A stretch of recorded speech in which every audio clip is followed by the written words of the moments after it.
आपका स्वागत है। मैं हूं मनीष जैन। दादाजी धुनी वालों को लेकर आरंभ की हुई श्रृंखला में हमने आपसे लगातार दादाजी से जुड़ी अनोखी घटनाओं का जिक्र किया है। आज हमारा सौभाग्य है कि हमारे स्टूडियो में मौजूद है हमारे मेहमान श्री सुभाष नागोरी जी, जो कि दादाजी धुनी वालों के दरबार में ट्रस्टी भी हैं और लंबे समय से दादाजी के भक्त के रूप में अपनी सेवाएं दे रहे हैं। आज उन्हीं के मुख से हम सुनना चाहेंगे दादाजी को लेकर उनके क्या अनुभव हैं, उनके क्या विचार हैं।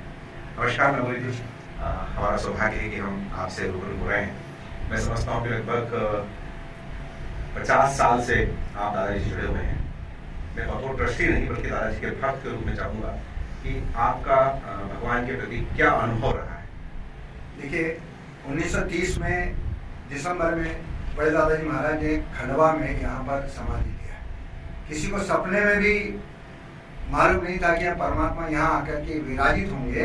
केवल 3 दिन यहाँ रहे और इसके बाद में फिर उन्होंने यहीं अपना देह का परित्याग किया है। और जहाँ आज दादाजी महाराज की समाधि है, उसी स्थल पर आज जो समाधि पर बनाई हुई है और उनका पार्थिव देह यहीं पर समाधिस्थ हुआ है। छोटे दादाजी महाराज ने 1942 तक इस आश्रम का एज ए प्राइवेट आश्रम संचालन किया है। ये आपको ये भी जानकर हैरानी होगी कि ये जितनी 22.5 एकड़ के लगभग जमीन है, उसको छोटे दादाजी महाराज ने खरीदा और खरीदने के बाद उसमें अपने गुरु महाराज की समाधि दी। छोटे दादाजी महाराज ने इस आश्रम के संचालन के लिए बहुत सारे नियम अपने कार्यकाल में बनाए और उसी के अनुरूप इस आश्रम का संचालन उन्होंने 1942 तक किया। 1942 में छोटे दादाजी महाराज ने इलाहाबाद के कुंभ में अपना पार्थिव देह वहाँ पर छोड़ा था, परंतु उनकी इच्छा के अनुरूप उनका पार्थिव देह खंडवा यहाँ लाया गया और जिस स्थल पर उनकी समाधि है वहीं पर वो बैठ कर इस आश्रम का इन्होंने 1930 से 42 तक संचालन किया और वहीं पर फिर उनकी समाधि हुई है। छोटे दादाजी महाराज ने यहाँ सारी मर्यादाएं पहले से ही अभिनिर्धारित कर दी।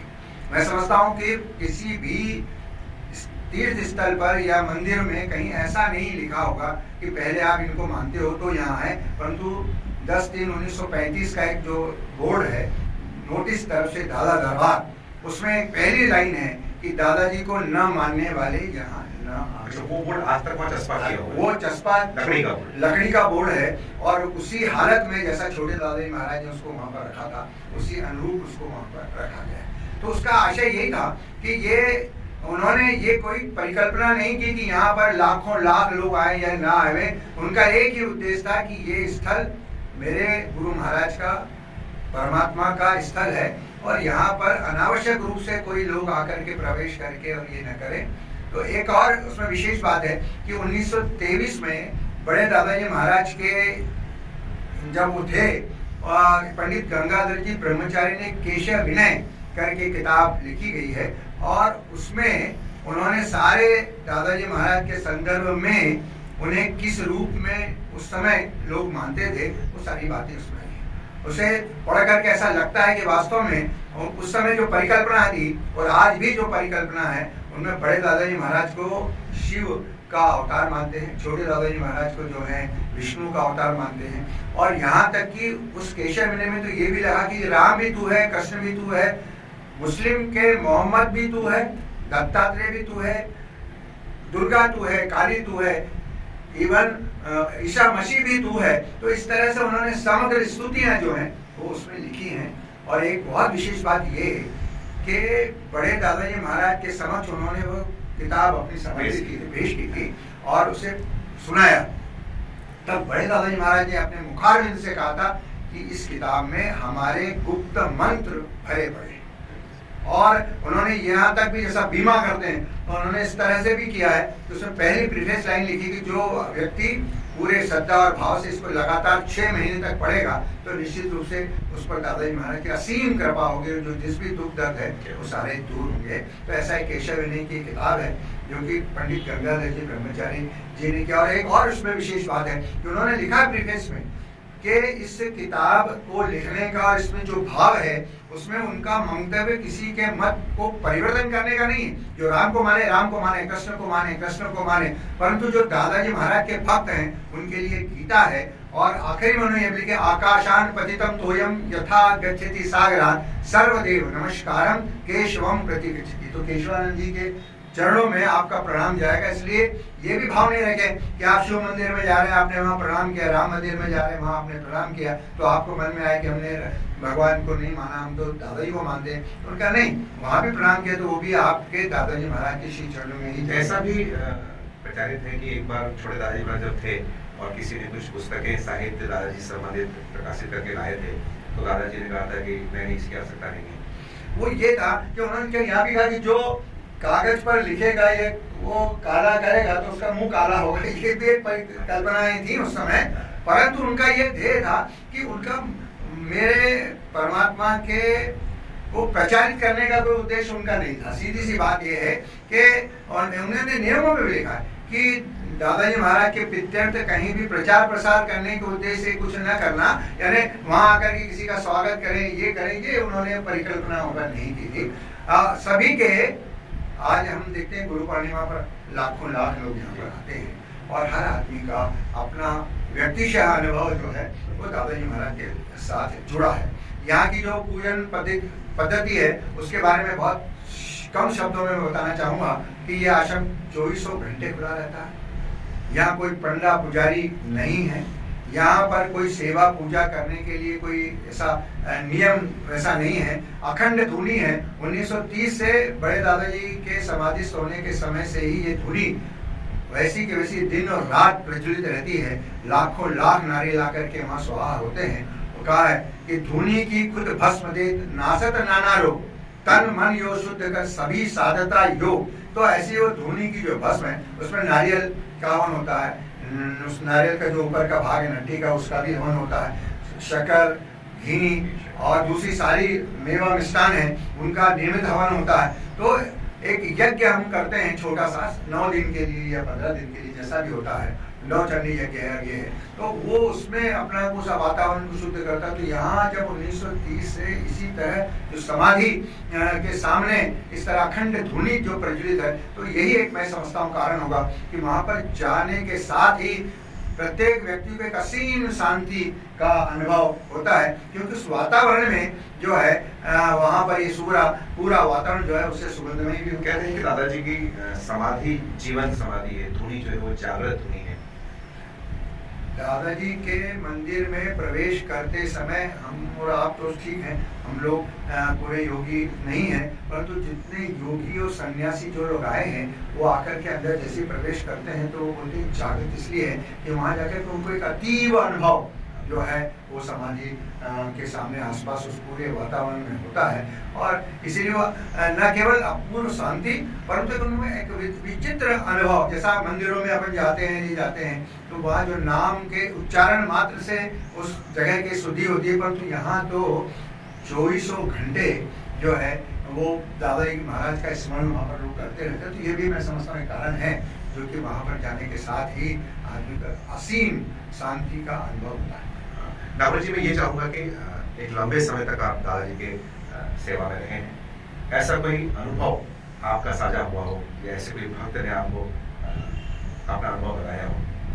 एक छोटे लाल जी हैं, आपने अभी देखा होगा, दुकान है किराने की और वो दादाजी महाराज की पूजन सामग्री भी होते हैं। वो साईं खेड़ा में बड़े दादाजी के साथ ही बचपन से चले हैं और यहाँ जब बड़े दादाजी महाराज जी जब समाधि हुई वो उस समय भी यहाँ पर थे। उनका एक बेटा बड़े वाला, ये दूसरे वाले पहले नंबर का, वो अचानक उनकी नेत्र की ज्योति चली गई। ये उन्होंने खुद ने हमें बताया, ज्योति चली गई और उन्होंने सारा उसके लिए छोटे दादाजी महाराज उस समय थे, बड़े दादाजी समाधि ले लिया था, तो उनसे उन्होंने कहा कि इस तरह से ये परेशानी है और मैं फला जगह जाता हूँ, जल्दी जाता हूँ। तो छोटे दादाजी उसको नहीं कहा, उन्होंने कहा जाओ वहाँ चले जाकर। वो करीब 8 या 10 महीने तक अपने उस बच्चे को लेकर के विभिन्न स्थानों पर गए, डॉक्टर्स को दिखाया, कुछ जो संत पुरुष हैं उनके पास भी चले गए, वहाँ भी दिखाया, परंतु अंततः जब थक और हार करके और फिर छोटे दादाजी के सामने आया, उस अपने बच्चे को डाल दिया, बोले मैं सारी दूर हो गया और ये इसकी आंखों की ज्योति नहीं आई है, अब आप भी इसको संभालिए, आप ही जानिए। तो उन्होंने उसे और मजाक में कहा कि नहीं और कहीं जगह अपने को देख लो और कहीं जाना हो तो देखा, अपन देखेंगे। बोले नहीं नहीं मैं अब पूरी तरह आपके शरणागत हूँ। और ऐसा करके साष्टांग उन्होंने प्रणाम किया है, उस बच्चे ने भी प्रणाम किया है। तो उन्होंने कुछ नहीं कहा, उन्होंने कहा ऐसा करो, इतना एक 2.5 पाव सिंदूर लिया और 25 नारियल लिया, और ये नारियल लिया और ये नारियल ला करके और धुनी में दादाजी नाम हरियर जी नाम हरियर शरणाय रक्षा करो श्री दादा, ये सब मंत्र उन्होंने हमको बताया। छोटे लालियन के छोटे लालियन मुझको ये कहा था कि बस दादाजी नाम हरियर शरणाय रक्षा करो श्री दादाजी करके, और ये 25 नारियल डालो और ये सिंदूर का हवन कर दो, बस ठीक हुई है तो भस्मी लो और इसकी आंखों के ऊपर समय लगा और यहाँ से भाग। यहाँ से उन्होंने हवन करने के बाद में सारी प्रक्रिया करके गए और उनकी दोनों आंखों की ज्योति आ गई, वो आंखों से उनके नेत्र सजल हो गए और उन्होंने कहा मैं सारे दूर हुआ। तो इस तरह के एक के नहीं हजारों हजार लोगों के अपने अपने संस्मरण हैं। और आप क्योंकि एक आदमी 300 किलोमीटर से निशान लेकर के नंगे पांव पैदल चल करके आ रहा है, तो उसे किसी ने बुलाया नहीं। 4 लाख 5 लाख लोगों को किसी ने बुलाया नहीं। तो ये सारे के सारे उन लोगों के व्यक्ति शहर जो है वो अनुभव। आपका स्वयं का भी एक अनुभव रहा है आपके माताजी के स्वास्थ्य के समय का? मैं माताजी मेरे माताजी का स्वास्थ्य खराब हुआ, मेरे को खैर दिल्ली जाना पड़ा था कोई राजनीतिक कार्यक्रमों के साथ में, डॉक्टर के साथ में। मैं वहाँ पर गया और माँ को कहा, तो उन्होंने मुझसे कहा था कि बेटा तू कब तक आए? रविवार तक आ जाऊँगा। ठीक है। तो उन्होंने ये अनुमति तो दी, परंतु मैं दादाजी महाराज की समाधि पर जाकर के सिर लगा करके प्रार्थना करके आया था कि परमात्मा माँ अब संभवतः नहीं रहने जैसी स्थिति में है, डॉक्टर से सबने जवाब दिया है, परंतु मेरी ये प्रार्थना है कि मैं जब भी आऊँ मैं उनके श्री चरणों में रहूँ और मेरे सामने वो अपना प्राणों का त्याग करें और मैं मेरा सर जो है उनके चरणों में पड़ा है। बस इतनी मेरी प्रार्थना है। ऐसा कहते मैं गया और निश्चित मानिए कि वहाँ से जब दिल्ली से वापस आया, बहुत सस्ती मुझे आकर के गले भी लगाया, मुझे चलो बेटा मुझको हॉस्पिटलाइज कर दे, मनीष जी के यहाँ हमको हॉस्पिटलाइज भी किया। और वही की वही स्थिति हुई, रात्रि के 10 बजे मैं उनके सामने खड़ा हूँ, बढ़िया साथ साथ ये करेंगे और देखते के साथ उन्होंने अपने धीरे धीरे बंद की। मैं उनके सामने था, उनके श्री चरणों में मैंने अपना माथा टिकाया। तब से लग के लगा कि परमात्मा यहाँ है, उससे मांगने वाला होना और अटूट श्रद्धा होना चाहिए। और एक बात ये है कि जैसा श्री कृष्ण ने भी कहा, वो द्रौपदी जी ने चीर हरण किया, ये किया, तो वो ऐसा भाव आपका हो, आपका भाव इतना ज्यादा परिपक्व होना चाहिए। हमने आपके श्री चरणों में अपना शीश दे दिया है, आप मारे तारे जो करें, बस ये एक भाव जो है कहा है कि इस दर पर मुकद्दर बनती है, लोग बोलते हैं इस दर पर यानी मुकद्दर बनती, ईमान की दौलत मिलती है, लेने का तरीका आ जाए, इंसान को जन्नत मिलती है। तो जो जन्नत है वो उस स्थल पर है। आप पहुंचे, शीश नवाइए उनके चरणों में, ऐसा अपने हाथ और झोली फैलाइए, तो निश्चित मानिए कि वो जो उचित है वो बराबर होता है। नागुल जी, एक चर्चा यह भी आती है भक्तों के बीच में कि दादाजी दरबार के अंदर जो नियम कायदे हैं वो उस दौर तो ठीक है, अब जो तेजी से भक्तों की संख्या बढ़ रही है, कुछ सख्ती ज़्यादा होती है, भक्तों को शिकायत रहती है कि कोई भी सेवाधारी जो उनको टोकता बहुत ज़्यादा है। नहीं, बिल्कुल निश्चित आपने सही कहा है।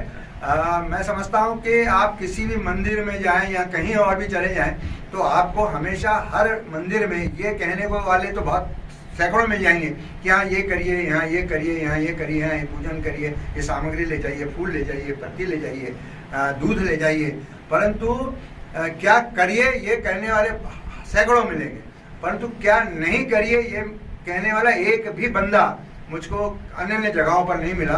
परंतु दादाजी आश्रम में क्या नहीं करना, ये न केवल वहाँ का सेवाधारी बल्कि यहाँ का अमूमन आम दर्शनार्थी भी यदि मंदिर परिसर में घूम रहा है तो आपने मोबाइल उठाया है, भाई मोबाइल बंद करो, वो कह देगा ये न करो, ये न करो, ये न करो, तो नहीं करो ये कहने के लिए यहाँ काफ़ी लोग हैं। उसका सीधा सा कारण ये है कि यहाँ पर हम भी अमूमन जो धरती पर अपन हाथ लगाएंगे और जाकर के फिर अभी तो समाधि पर नहीं जा रहे हैं, परंतु फिर जाकर के समाधि पर आ जाए और समाधि पर भी स्पर्श करेंगे तो समाधि को ऐसा ऐसा करके ऐसा चरण दबाने की कोशिश करेंगे। समाधि पर सिर रख दिया है तो उसको हटाएंगे नहीं, काफ़ी देर तक, कम से कम आधा मिनट या और उससे ज़्यादा समय तक भी रखाएंगे।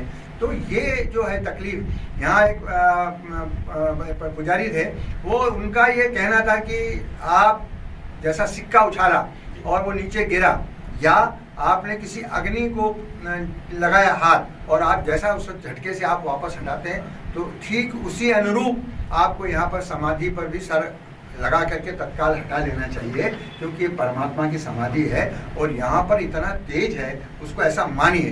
तो ये एक सिस्टम है, और दादाजी महाराज जो नियम और कार्यक्रम बने उसके पीछे कारण भी ये कि यहाँ की शुचि पवित्रता जो है वो बराबर बरकरार रहे। और ये कारण से न केवल सेवाधारी बल्कि अनन्य अमूमन आम आदमी भी ये कहता है। आपने एक बोर्ड में भी देखा हो कि यहाँ का प्रत्येक जो सेवाधारी उसका कहा मानिए, और उसके पीछे भी यही कारण है कि यहाँ की मर्यादाओं को वो सेवाधारी भी कई बार हम देखते हैं कि इतना वायलेंट हो जाता है, यानी गुस्से में आ जाता है। उसका कहना ये कि हम यहाँ बैठे हैं केवल दादाजी महाराज की सेवा के लिए, और उनकी मर्यादाओं का परिपालन कराने का संपूर्ण दायित्व जो है वो हमारे कंधों पर है। यदि हमने उसमें चूक की तो उसके लिए दोषी परमात्मा के सामने हम माने जाएंगे। इसलिए वो कई बार अमूमन आगे जाकर के भी इस तरह ऐसी भी क्यों गलती है दादाजी महाराज के बारे में कि आप जो जहाँ बैठा है वहाँ से यदि नमन करता है दादाजी को स्वीकार हो जाता है? इस बारे में मैं ये कहना चाहूँगा कि पंडित गंगाधर जी ब्रह्मचारी जिन्होंने केशव विनय लिखी है वो दादाजी के साथ थे, साईखेड़ा में थे। और एक बार साईखेड़ा में उन्होंने नर्मदा जी, वहाँ से काफ़ी दूर है, वहाँ पर स्नान करके और रेत में उन्होंने साष्टांग प्रणाम किया। बड़े दादाजी के पास बड़े दादाजी स्वयं और छोटे दादाजी ये बैठे थे, और एक राधा कृष्ण जी गुप्ता हमारे वकील साहब हैं, वो भी दादाजी के परम भक्तों में से थे, वो भी उनके पास बैठे थे। बड़े दादाजी महाराज ने ऐसा शीश जो है 2 बार झुका करके यूँ किया, स्वीकार जैसा स्वीकारोक्ति किया। तो इन्होंने वकील साहब को लगा कि ये यहाँ आसपास तो कोई है नहीं, तो ये किनको ऐसा स्वीकार कर रहे हैं, कौन प्रणाम कर रहा। तो छोटे दादाजी के बड़े दादाजी किससे पूछने की ताकत तो मैं समझता हूँ किसी में थी भी नहीं। उन्होंने छोटे दादाजी से धीरे से पूछा कि बड़े दादाजी महाराज ऐसा गर्दन क्यों हिला रहे हैं। तब छोटे दादाजी ने कहा कि वो गंगाधर जो है वो नर्मदा जी में रेता में दादाजी को साष्टांग प्रणाम कर रहा है, और इसलिए दादाजी ने उसके प्रणाम को स्वीकार किया। उसके पीछे भाव यही है। और केशव विनय में भी यही लाइन है कि कोई कितने दूर भी है यहाँ से, इवन फॉरेन में भी यदि, और वहाँ आकर के और वो उसने दादाजी महाराज के सामने प्रार्थना की है, तो परमात्मा वो जो यहाँ समाधि के सामने सिर रगड़ रहा है उसकी बात बाद में सुनेंगे, परंतु यदि सच्चा वो भक्त है और कितने भी दूर हो वो उसकी प्रार्थना को पहले स्वीकार करते हैं। इसलिए इस दरबार की ये खासियत है कि ये अमूमन आप जाकर के समाधि के सामने ही प्रार्थना करें तो स्वीकार होगी, ऐसा नहीं है। आप अपने घर बैठ कर के भी जो है सच्चे मन से और उनके चरणों में शीश दबा करके उनके चरणों को पूरी तरह से पकड़ करके यदि प्रार्थना करेंगे तो आपके वैसे भी ये जो भी दौर चल रहा है कोविड का, तो आपने समाधि दर्शन को तो प्रतिबंधित कर रखा हुआ है, बाहर से ही दर्शन होते हैं। क्या इस परंपरा को लगातार कायम रखा जा सकता है अभी समाधि की मर्यादा बनी रहे? अभी कई भक्तों का ऐसा यानी भाव भी है कि ये बहुत ही शुचि और पवित्रता के साथ समाधि के दर्शन होते हैं। समाधि पर सैकड़ों नारियल आकर के रखा जाते हैं, और जबकि दादाजी को आप ये देखेंगे कि जब दादाजी महाराज का स्नान होता है तो स्नान होने पर दोनों समाधियों पर एट ए टाइम दिन भर में 4 टाइम की सेवा में 80 टॉवेल्स रोज लगते हैं, और वो टॉवेल्स एक बार सेवा में गया तो दोबारा उसकी सेवा में नहीं रहता, तो वो पुनः धुलता है। तो इस तरह से दादाजी महाराज को इतना कोमल समाधि को मान करके और उसको इस तरह से सेवाधारी सेवा करते हैं। ठंड के दिनों में आप देखेंगे कि रात्रि काल में बढ़िया कंबल और कालीन और ये जो है वो उस पर उड़ाते हैं। गर्मी के टाइम पर बहुत पतली झीमी चादर जो है उस पर उड़ाते हैं। तो ये माना जाता है दादाजी महाराज यहाँ है विराजित है। जब अपना ये भाव है तो ये भाव होने के बाद में हम जाएं और उन पर इतना सारा बोझ भी लगा दें, तो ऐसे कई पुराने जितने भगत हैं वो अभी बहुत प्रसन्न हैं। वो जाते हैं, वो बोलते हैं कि